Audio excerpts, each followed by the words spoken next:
Today on CityCast Philly, each week this month, we've been highlighting stories of Black Philadelphians doing incredible work in our city. And in the final week, I'd love for y'all to meet today's guest because she's found healing and a renewed spirit in the great outdoors. Plus, she's building a community of women and girls to share this passion. It's Monday, February 27th, 2023. I'm Trinae Nuri, and here's what Philly's talking about.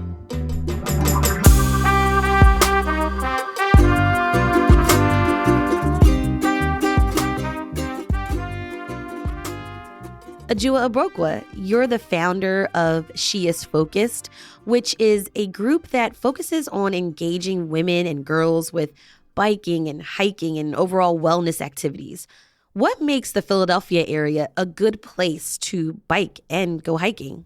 Oh, Trinae, I'm so happy you asked me that question. So I'm a Philadelphia native. I was born here, pretty much raised here, and as a kid, my mother always took me to Fairmount Park. Like, we didn't live far from the park, so we would go on hikes to the park.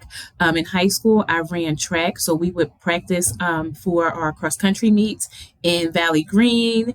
And as an adult, I have discovered like the extended Schuylkill River Trail. Okay. That literally runs like from like I hop on in Manioc, and it runs all the way up to like Oaks, PA and beyond. So Philadelphia is amazing for hiking, biking, and running because we have so many trails and different pathways where whomever wants to engage can just hop on and become engaged.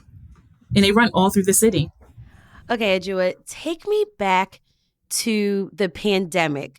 Like many people, you found a renewed love of cycling during this time, right? I mean, during the pandemic, I found roller skating. So it was on wheels in some way. But tell us about that. Tell us, how you reconnected to cycling. We were on lockdown and in the house, and there were people in the house that typically are outdoors, and kids were home. I was home. Everyone's working from home. And I felt like I was going like stir crazy. And when I say that, meaning like when you can't do something, you know how you feel like I need to do it. I want to do it. And I wasn't like able cabin fever a little bit. Like, I gotta get out.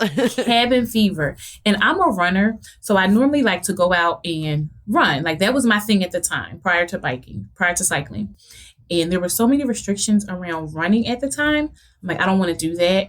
I had considered purchasing a bike some time ago, but it was just like up in the top of my head. I didn't really move on it. And I remember texting a friend and I'm like, what's going on? It's pandemic. What you doing these days? And she said she was going to buy a bike. And I instantly was like, I want to buy a bike. So you knew how to ride a bike before, right?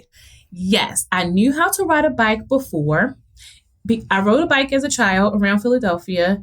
And prior to getting like a road bike, I was going to spin classes.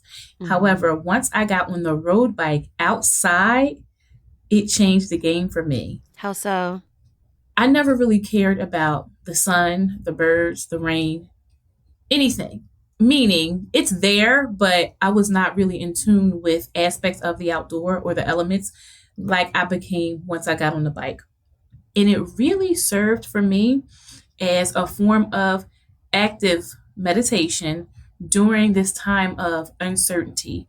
It changed things for me in a very positive way where I felt like I could relax, although I'm being active, and I could really just think about things and put them in their proper place.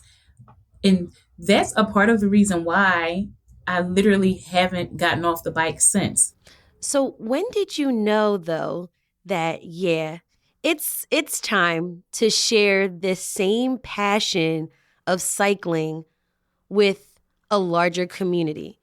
When did you know that, okay, I got something here?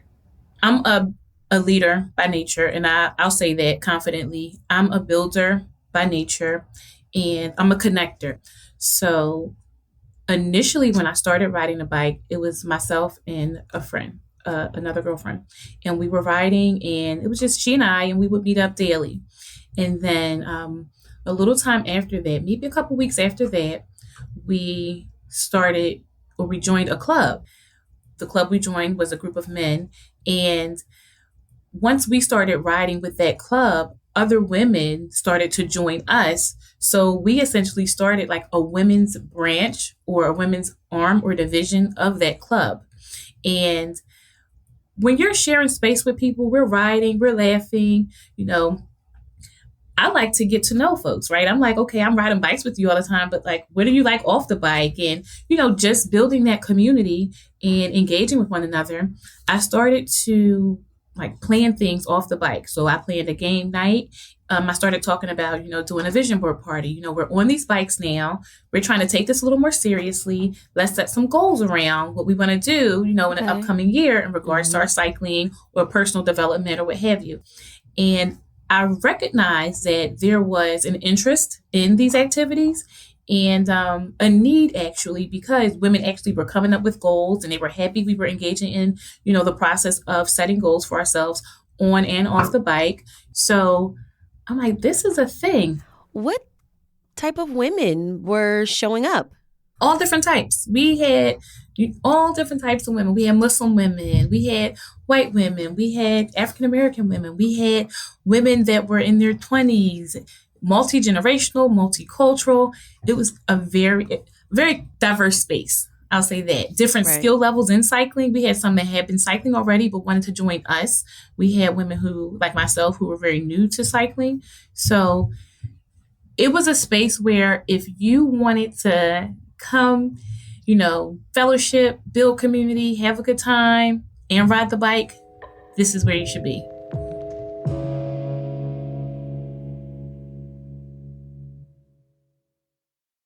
So you've been really active in this cycling community. Back in 2021, you participated in the Tour of America's Dairyland, which is a bike series in Wisconsin. And you were one of the first Black Muslim women to do that tour. What made you want to participate? So I'm new. Remember, I'm new. I just got on the bike in 2020. So this literally was 1 year later. I was nervous. However, I saw that there was an announcement for women of color. If you've never raced before, if you wanted to race, if you thought about racing, you should apply for this grant. It was a grant. And the grant was being offered by the first African-American pro cyclist, Aisha McGowan. So she had like a campaign going out trying to recruit women to apply for this grant to participate in this race series. And I have been watching it. I have been looking at it. I've read through and I'm like, I don't know. A woman that I admire tremendously, Khadijah Diggs out of Atlanta, Georgia. She's the first identifiable hijabi Muslim woman to represent and participate in triathlon for Team USA. So she's a triathlete. She's a Muslim woman. She's African American, and she wears a hijab. I love her because when I started cycling, that's who I looked to for guidance and how to navigate this space. What do I wear? What do I eat? What do I do? And I remember her sending me the announcement for the grant. And she's like, you're going to apply for this, aren't you? Now, mind you, really? No. But okay, if you're saying I should, then okay, maybe I can.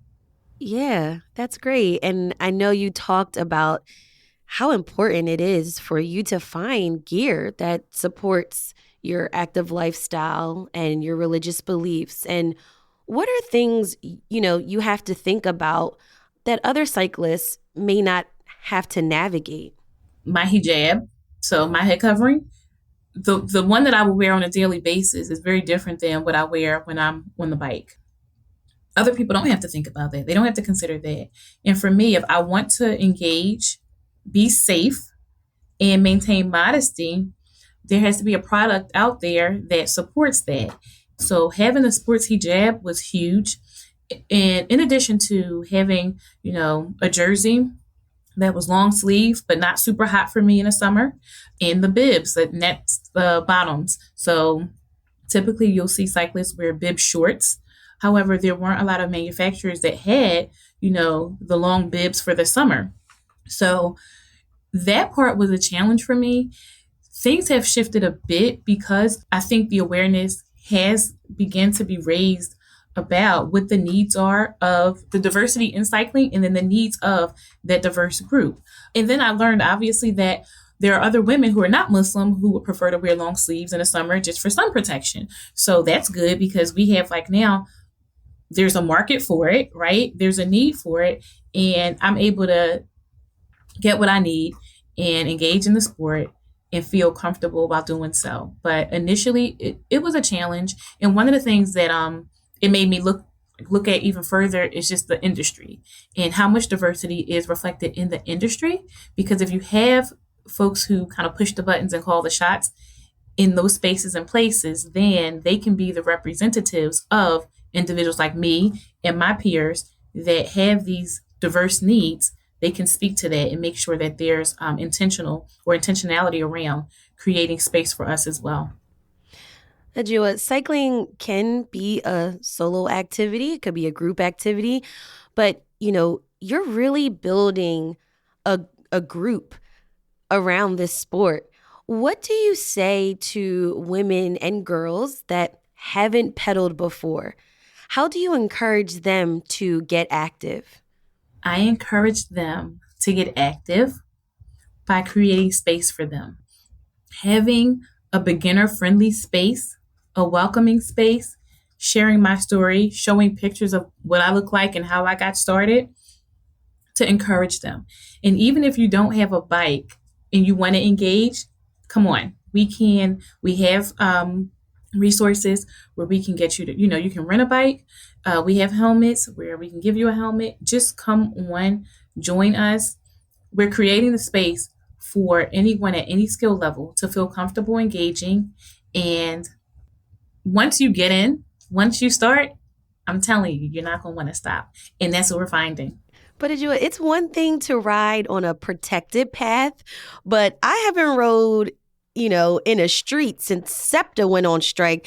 And I had an almost near-death experience on 11th Street. So if I was going to get back into biking again, what would you recommend for me, someone like me, someone who hasn't, taken a ride in a long time?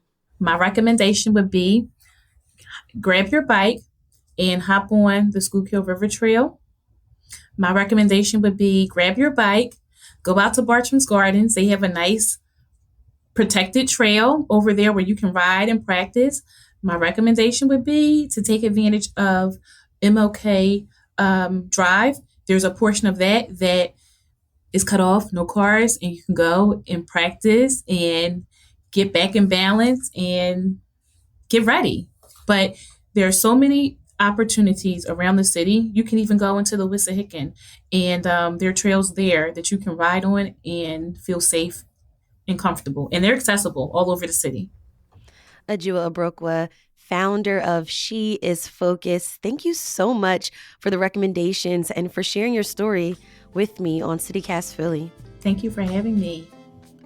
If you want to learn more about how you can get involved with She Is Focused and learn how to ride a bike or just come along on a trail, we'll have links in our show notes. And here's what else Philly's talking about. The Philadelphia Industrial Development Corporation named Jody Harris as its next president.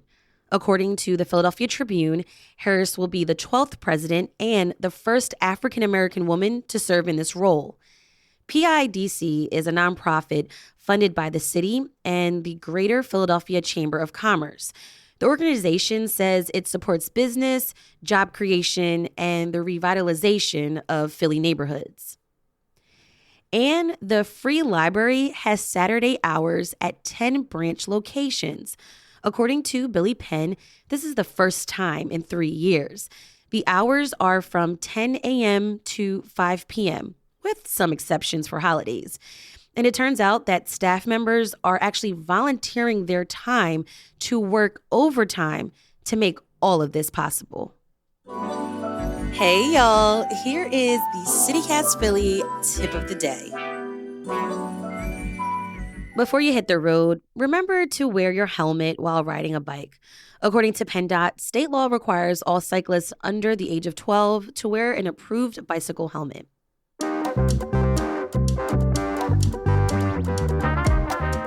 That's all for today here on CityCast Philly. If you enjoyed the show, share this episode with someone you know who loves to ride their bike around the city. Rate the show, leave us a review, and hit that subscribe button. Be sure to sign up for our morning newsletter too. It's called Hey Philly. We'll be back tomorrow morning with more news from around the city. Bye.